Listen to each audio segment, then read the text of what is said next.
So hey guys, welcome back to my YouTube channel. तो finally India ने Australia को second टी20 में हरा दिया और इसके साथ ही सीरीज पे कब्जा कर लिया। आज फिर से मैं आप लोगों को सारे जितने भी क्रिकेट एक्सपर्ट हैं उनके एनालिसिस बताने वाला हूं। इससे पहले मैं आपको एक ट्रोलिंग दिखा रहा हूं, एक पोस्ट जहां पे वसीम जाफर ने माइकल वॉन को ट्रोल किया है, क्योंकि माइकल वॉन का कहना था कि इस बार इंडिया को ऑस्ट्रेलिया सारे सीरीज में हरा देंगे, चाहे वो ओडीआई हो, टी20 हो या टेस्ट में।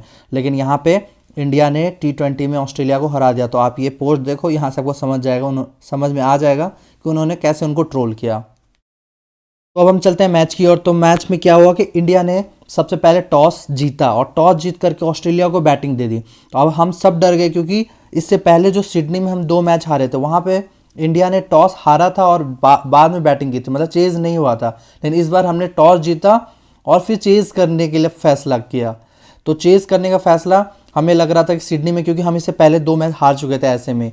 लेकिन क्या हुआ कि ऑस्ट्रेलिया जब बैटिंग करने आई तो ऑस्ट्रेलिया की बैटिंग स्टार्टिंग में बहुत अच्छी हुई। मैथ्यू वेड एंड डस्टी शॉट ने स्टार्टिंग अच्छा किया, लेकिन यहाँ पे मैं आपको कॉट बिहाइंड की ओर लेके चल रहा हूँ, जहाँ पे कॉट बिहाइंड ने स्टीवन स्मिथ को इस बार वीक लिंक बताया। जी हाँ, स्टीवन स्मिथ, वही जो ओडीआई के हीरो थे, जो ओडीआई में मैन ऑफ द सीरीज थे, वहीं पे कॉट बिहाइंड ने उनको बताया कि ये वीक लिंक दिखे, क्योंकि उन्होंने जो पारी खेली वो बहुत स्लो खेला। उन्होंने रन बनाए 46, लेकिन वो क्या बोल रहे हैं तो आप देखो यहाँ पे। स्मिथ के आने के बाद गेम में ठहराव आ गया। अब हम स्मिथ की बैटिंग देखते हैं तो ये वीक लिंक लगा मुझे इस पूरी बैटिंग लाइनअप में। इंडिया और ऑस्ट्रेलिया की बैटिंग लाइनअप में अगर मैं देखूंगा, जो वीक लिंक आया है वो आया है 38 बॉल पे 46 रन बना के गए। हाँ, ये कमाल है यार। ये मैं आपसे मेरा अगला क्वेश्चन देखो क्या बॉल यहाँ पे फिर उन्होंने बॉलिंग की, जहाँ पे यहाँ दीपक चहर आया था, एक ओवर उन्होंने पूरा इनको कराया है। ठीक है, यहाँ पे फिर सुंदर आया, उन्होंने बॉलिंग कराई, तो राइट हैंड और लेफ्ट हैंड में बड़ा फर्क आ गया था। तो इनको ट्रैप किया जब ये मारने गए बड़ी बाउंड्री की तरफ, इनका जो जो रुख रहा बड़ी बाउंड्री की तरफ रहा, जहां पे नुकसान हुआ। देखें पूरे मैच में उठा के देखें, मैथ्यू वेड 181 की, जिन्होंने ज्यादा रन बनाए, 181 का स्ट्राइक रेट, स्मिथ का 121 का स्ट्राइक रेट, मैक्सवेल 169, हेनरी के 144, स्टोइनिस 226 228, और जो आखिरी खेले डैनियल जो थे उनका 266। तो रीजनेबल। लेकिन अगर ज्यादा बॉल जिन्होंने खेली वो 38 बॉल पे 46 रन, जिसमें 5 बॉलों पे बेगम 12 से 24 रन बना चुकी हुई, छक्कों चौकों से ये। अदरवाइज बाकी बॉल पे इन्होंने तो मैच तो इनके नाम पे हम कर देंगे।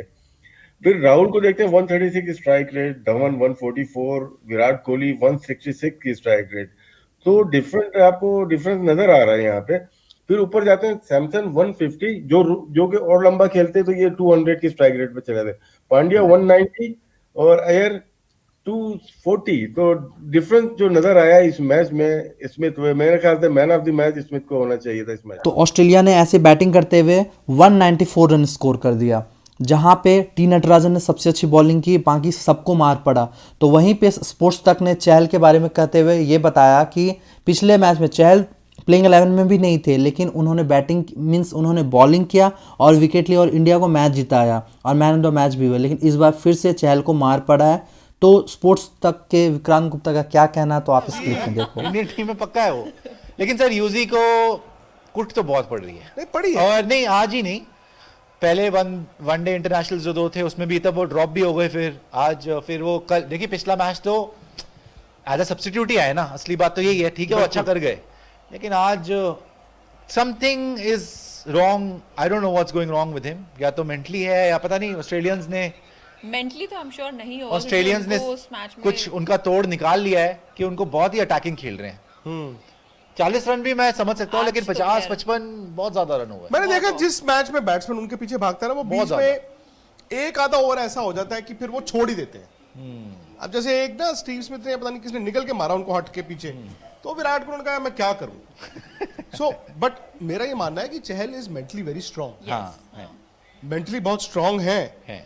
और अगेन आपका दिन अच्छा बुरा हो सकता है, लेकिन आपको ऑन अ बैड डे नुकसान को मिनिमाइज करना होता है।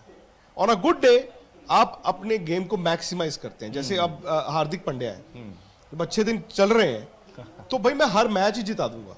जब खराब दिन होते हैं तो आप नुकसान जो हो रहा है उसको मिनिमाइज करने की कोशिश करते हैं। नहीं बट फर्स्ट T20 में चहल ने दिखाया था कि वो मेंटली बहुत स्ट्रांग है, उनको Obviously, ड्रॉप किया गया, उनको 11 में अगर नहीं इंडिया रखा गया, उसके 161 बाद वहां पे वो चेज करा देता तो आज हम 2-0 डाउन होते, बिल्कुल हम मतलब 0-2 डाउन होते आज हम। आपने पहला मैच जिस तरह से उनको हराया, उसके बाद ही तो आप में खुद में विश्वास आया होगा ना। हम चलते हैं इंडिया की बैटिंग की, जिसकी वजह से ही आज हमने ये मैच जीता और ये सीरीज भी जीता। तो 195 का चेस करना, चाहे आपकी बॉलिंग कैसी भी हो, मैंने देखा है कि बहुत सारे एक्सपर्ट का कहना है, स्पेशली कॉट बिहाइंड में ये बोला गया था कि सबका ये कहना था, लेकिन मैंने कॉट बिहाइंड में ये देखा कि उनका ये कहना था बार बार कि वो ऑस्ट्रेलिया को बोल रहे थे कि ऑस्ट्रेलिया हैंडीकैप्ड है, मीन्स कि उनका वार्नर नहीं है और भी जैसे एरन फिंच नहीं है, स्टार्क नहीं है, कमिंस नहीं है। तो मैं ये भी बताना चाहता हूँ कि अगर ऑस्ट्रेलिया हैंडीकैप तो इंडिया का भी यही सीन था। इंडिया में पहले से रोहित शर्मा नहीं है, बुमराह को उन्होंने रेस्ट दिया, शामी नहीं है, भुवनेश्वर कुमार नहीं है, जडेजा नहीं है। इंडिया ने ये सीरीज में अच्छी बैटिंग भी की, अच्छी बॉलिंग भी की, इसलिए ये सीरीज जीता। चलते हैं आप फिर इंजमाम उल हक के पास। तो इंजमाम उल हक ने इंडिया की बॉलिंग को भी बोला कि अच्छा है उनकी बॉलिंग हुई, बैटिंग को तो बताया ही क्योंकि बैटिंग के बारे में सबने कहा, और विराट कोहली के कैप्टनसी की भी तारीफ की। तो क्या कहा उन्होंने, तो आप देखिए इस क्लिप में। बॉलर्स इंडिया के सारों को पता है कि जी नए बॉलर्स हैं, उनको आज कहना चाहिए कि 195 रन पे मार तो पड़ी है, लेकिन मार पड़ने के बावजूद भी उनके शक्ल पे वो कोई उनका कॉन्फिडेंस शेक होता हुआ नजर नहीं आया मुझे। वो आखिरी बॉल तक है ना फाइट कर रहे थे। ये बड़ी जबरदस्त चीज है कि जो देखने में आई है, और जो पूरी बैटिंग जिस तरह की है कि जी शुरू में से लेके आखिर तक वो बड़ी जबरदस्त है। और कोहली का अब ये है कि जी अब जो उस पर प्रेशर पहले 2 वनडों के बाद कैप्टनसी का हो गया था, क्योंकि जी बहुत ज्यादा लोग है ना बात करने शुरू हो गए थे रोहित शर्मा की, मेरे ख्याल है वो भी हट गया। अब कोहली भी बहुत ज्यादा कॉन्फिडेंट नजर आ रहा है, क्योंकि जी वो उसकी कैप्टनसी से भी पता चल रहा है, सारी चीजों से पता चल रहा है, तो बड़ी अच्छी चीज है। तो आज तो मेरे ख्याल में क्रेडिट देना चाहिए क्योंकि जी इंडियन टीम को पूरा, क्योंकि जी जिस तरह इन्होंने परफॉर्मेंस किया, और पहले 2 मैचों में भी डिसअपॉइंटमेंट इसीलिए हुई थी कि आप है ना, मैं ये समझ रहा था कि मैं पहले दिन से कह रहा था कि जी इंडिया की टीम है ना इस ऑस्ट्रेलिया की टीम से बहुत बेहतर है, क्योंकि जी इसने जो वनडे सीरीज हारी है, मेरे ख्याल में वो भी इसको जीतनी चाहिए थी, क्योंकि जी इनकी एबिलिटी थी कि जी उसको भी जीत सकते थे, तो वो नहीं जीता। लेकिन जहां इन्होंने T20 का बड़ा जबरदस्त ये खेल रहे हैं, और मेरे ख्याल में IPL की वजह से ना जितने भी ये लड़के हैं, तो मेरे ख्याल में इनको T20 खेलने का जितना अच्छा आइडिया इंडियन टीम को है, मेरे नहीं ख्याल कि जी दुनिया में किसी और टीम को इतना अच्छा आइडिया है। तो अब चलते हैं बैटिंग में। तो आज इंडिया की बैटिंग अच्छी हुई। उन्होंने स्टार्टिंग का जो पहला पावर प्ले था उसमें उन्होंने 6 ओवर में 60 रन बनाए, जहाँ पे कि शिखर धवन ने भी अच्छा खेला एंड KL राहुल ने भी अच्छा खेला, लेकिन KL राहुल आउट हो गए थे एंड शिखर धवन ने इस मैच में हाफ सेंचुरी बनाया। तो इसी पे बात करते हुए क्रिक बज में गौरव कपूर, आशीष नेहरा एंड आकाश चोपड़ा ने, तो आप देखिए इस वीडियो में के क्लिप में कि उन्होंने शिखर धवन के बारे में क्या कहा। शुरुआत ऐसा नहीं था कि जैसे फरारी की तरह शुरुआत हुई हो, शुरुआत थोड़ी सी धीमी थी, लेकिन बहुत अच्छे कॉन्फिडेंस के साथ आए, अच्छी माइंड स्पेस में। अगर आप पिछले 12 महीने को देखें, जिसमें से 6 महीने चाहे क्रिकेट नहीं हुई, लेकिन आप उससे पहले भी इनके अगर T20 मुकाबले देखेंगे तो आप पाएंगे कि अब थोड़े से और बेबाक बेफिक्र अंदाज में शिखर खेलते नजर आ रहे हैं। और जब ऐसा खेलते हैं तो इसका मतलब है कि कॉन्फिडेंस बिल्कुल ऊपर है।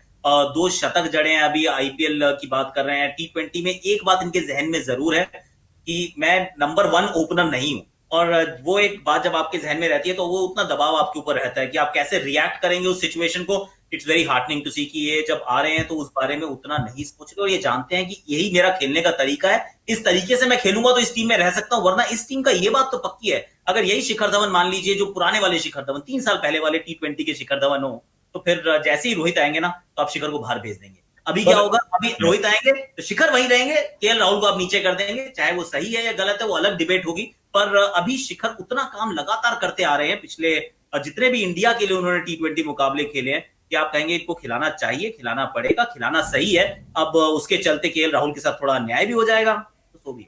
देखिए 3 पहले 50 ओवर के जो मुकाबले उनमें भी सेट होके आउट हो गए, पहले T20 में रन नहीं बने, तो इनके लिए बहुत जरूरी था आज रन बनाना। कि सीनियर खिलाड़ी जरूर है, पर जैसे आकाश ने कहा उनको भी पता है अपने जहन में कि अगर यहाँ पर रोहित शर्मा आएंगे और मैं अभी टेस्ट मैचेस में हूं नहीं, तो मेरे ऊपर अतिरिक्त दबाव है।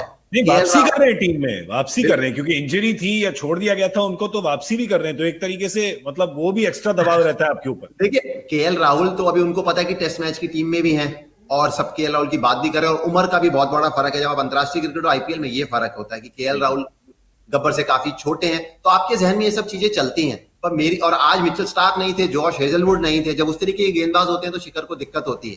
पर मैं ये कहूंगा कि जब आपको पता है कि आपका कैरियर यहाँ पे खड़ा है, तो कभी कभार आप इस तरीके के निर्णय लेते हैं कि मैं समय लेके अपने रन बनाऊं। वो आप 50 ओवर में जरूर कर सकते हैं, पर T20 मुकाबलों में और खासतौर पर जो 194 चाहिए आप कर नहीं पाएंगे। अगर यही रन 150 चाहिए होते तो शायद कभी कभार बल्लेबाज क्या करते हैं, मैं सेट हो जाऊं, थोड़ा समय ले लूं, वो भी एक बड़ी समझदारी है। पर आज जिस तरीके से शिखर धवन खेले, आउट गलत समय पे हुए, मैं कहूंगा बड़े नाखुश होंगे अपने आप से सेट होकर जिस प्रकार आउट हुए, कि जहां 50 बनाए थे यहां पे भी एक मौका था और एक 75-80 रन बनाने का। टीम मुकाबला जीत गई है, पर और बेहतर आप अपना मनोबल आपका ऊपर हो जाता और आसानी से जीत जाते। मुश्किल होता है T20 मुकाबलों में किसी भी बल्लेबाज या गेंदबाज के लिए, वो मैं मानता हूं। पर शिखर धवन जरूर अपनी इस पारी की ओर नजर करेंगे, अच्छी चीजें लेके जाएं अपने घर, पर जरूर अपने आप से बात करें कि 52 पे आउट हुआ और 70-80 का आज मौका था। क्योंकि जब कंपटीशन ऐसा होता है ना, जब इस तरीके का कंपटीशन हो, तो आपको ये सब चीजें आप मजबूर हो जाते हैं सोचने पे। और उनकी जितनी उम्र है अभी, काफी उनको एक्सपीरियंस हो गया, उनकी तो सोच अब पुख्ता हो जानी चाहिए। शिखर धवन के साथ साथ विराट कोहली ने भी आज बहुत अच्छी पारी खेली, लेकिन इसके साथ ही एक इम्पैक्टफुल छोटी सी पारी संजू सैमसन ने भी खेला। एंड स्पोर्ट्स तक के विक्रांत गुप्ता का ये मानना है कि श्रेयस अय्यर जो कि पहले ड्रॉप हुए थे, उनका भी आज उन्होंने भले ही कम बॉल पे कम रन बनाया, मींस कि 4-5 बॉल ही खेले और 10-12 रन ही बनाए, लेकिन उनका जो एक छक्का एक चौका था वो बहुत इम्पैक्टफुल था। तो उनका क्या कहना है इस विषय में, तो आप इस क्लिप में देखिए। बात जब रिजल्ट आता है ना, तो रिजल्ट के हिसाब से ही होता है। आज मैं कहता हूँ श्रेयस अय्यर का भी, मैं पिछले अरसे से ये बात कर रहा हूँ कि श्रेयस अय्यर में कमजोरी है। आज उन्होंने रन नहीं ज्यादा बनाए, बट मैच जिताने में उनकी कंट्रीब्यूशन है। बिल्कुल, you have to admit that. Boundaries बिल्कुल कंट्रीब्यूशन है, जिस टाइम पे चाहिए थे आपको छक्का मारा ना, छक्का और चौका। एक्चुअली मोमेंटम उस छक्के से आया। वो बहुत लंबा छक्का था, 111 मीटर। हमें तो 6 रन दिखते हैं ना, हाँ। पर वो जो पटाखे की आवाज बहुत वहां लंबा आई छक्का था, बर्थडे था आज, बर्थडे श्रेयस वाला अय्यर। कॉन्फिडेंस 111 मीटर का छक्का था सर। बहुत आज तो लंबा। मुझे लगता है आधी इंडियन टीम का birthday. RP Singh farmer fast bowler, उनका बर्थडे। श्रेयस अय्यर का श्रेयस है, अय्यर का रवींद्र birthday, जडेजा का है, जसप्रीत जडेजा बुमराह का का है, करुण नायर का है, करुण नायर, जसप्रीत बुमराह, सबका बर्थडे है। सबका मतलब birthday 6 है। दिसंबर जो पैदा हुआ, वो तो क्रिकेट टीम पक्का है उसकी, है? हमने बात कर ली इंडिया की बैटिंग में, स्पेशली शिखर धवन, श्रेयस अय्यर, संजू सैमसन, विराट कोहली। अब हम चलते हैं आज के मैच विनर के बारे में। किसके बारे में चल रहे हैं, तो हम यहाँ पे हार्दिक पांड्या की ओर चल रहे हैं। तो आज अगर हमने ये मैच जीता है तो हार्दिक पांड्या की वजह से ही जीता है, क्योंकि ठीक है हमारी स्टार्टिंग की बैटिंग अच्छी हुई, हम चेस के पास पहुंचे, लेकिन लास्ट में हम फंस गए थे और वहां से हमें आज MS धोनी की याद दिलाई किसने, तो हार्दिक पांड्या ने। तो हार्दिक पांड्या के बारे में क्या कहना है क्रिक बज़ का, तो आप यहाँ पे इस क्लिप में देखो। नहीं, एब्सोल्युटली बहुत खुशी की बात है, क्योंकि इतनी आसानी से या कहीं इतना बड़ा टोटल चेज होता नहीं है आसानी से, बड़ा मुश्किल काम होता है, इसमें सबको कंट्रीब्यूट करना पड़ता है। क्योंकि ऐसा नहीं कि एक 80-90 रन की पारी थी और सिंगल हैंडेडली कोई अंत तक खेल को लेकर गया हो, और उनमें से वो तीनों नहीं थे, वो टॉप 3 में से कोई नहीं था जो अंत तक था। हार्दिक पांड्या आए, लेकिन आपके पास जाडेजा नहीं थे। आपको पता है कि नंबर 6 पे एक नया बल्लेबाज खेल रहा है। अगर आप किसी भी दृष्टिकोण से देख लीजिए तो 195 run banana it is Herculean task, और तारीफ के पुल बांध दीजिए, कसीदे लिखिए, पढ़िए। हार्दिक पांड्या जो काम कर रहे हैं ना बतौर बल्लेबाज, उसका तो हम बड़े लंबे अरसे से वो इंतजार कर रहे हैं कि कोई ऐसा बैट्समैन जरूर आए और वो एंड में छक्के लगाए, जो महेंद्र सिंह धोनी और युवराज सिंह किया करते थे। उनके बाद से तो मतलब सिर्फ इंतजार की हम घड़ियां गिन रहे थे कि कोई तो आएगा जो ऐसा काम करेगा। वो हार्दिक पांड्या ने अब करना शुरू कर दिया। आया है, और क्या आया है आशु, ओहो। बिल्कुल, इसमें देखिए कोई शक नहीं। और उनके पास ऐसा नहीं कि केवल ना कभी कभार हो जाता है अंतरराष्ट्रीय क्रिकेट में कि 2, 4, 6 मैच में किसी के रन बन गए और आगे जाके वो खिलाड़ी इतना कर नहीं पाया कि शुरू में कर दे, कि गुण और क्षमता नहीं है। देखिए हार्दिक पांड्या जिस तरीके से हिटिंग कर रहे हैं, जिस तरीके से गेंद उनके बल्ले पे लगती है, जो उनकी गुण है, क्षमता है, प्रतिभा है बल्ले के साथ, उसमें कोई कमी नहीं है। आप बात करें चाहे तेज गेंदबाजी की, चाहे आप बात करें फिरकी गेंदबाजी की, क्योंकि फास्ट बॉलर्स को भी जिस तरीके से खेल रहे हैं, अगर आप बात करते हैं ना आउटसाइड ऑफ स्टंप बाउंसर डालने की, थर्ड मैन पे अच्छा खेलते हैं, उनको अपनी गेम भली भांति पता लगी। और जो सबसे महत्वपूर्ण चीज है गौरव अंतरराष्ट्रीय क्रिकेट में, कि आपका मनोबल, कॉन्फिडेंस, इस समय कॉन्फिडेंस उनका बिल्कुल ऊपर है।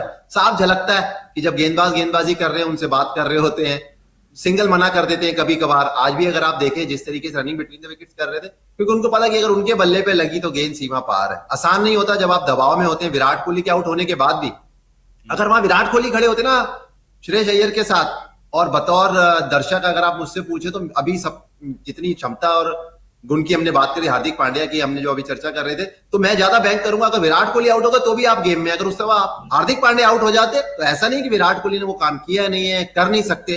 और जब आप बड़े बड़े छक्कों की बात करते हैं तो हार्दिक पांड्या सबसे आगे हैं। मतलब वर्ल्ड क्रिकेट में जो आप फिनिशर्स के रोल की जो बात करते हैं नंबर 5-6 पे, और यहाँ पर सराहना करनी होगी कप्तान विराट कोहली की, रवि शास्त्री कि उनको श्रेयस अय्यर से आगे भेजा है, जो हम अक्सर चर्चा कर रहे थे, वो बहुत अच्छा निर्णय।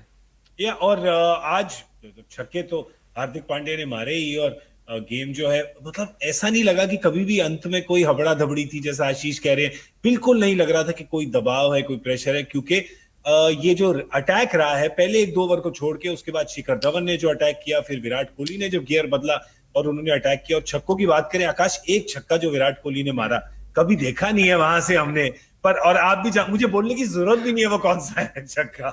हाँ, उस समय मैंने ट्वीट किया कोहली डिविलियर्स। तो आई होप कि ये वीडियो पसंद आया होगा। अगर वीडियो पसंद आया तो प्लीज चैनल को लाइक करना, शेयर करना, सब्सक्राइब करना। Thank you.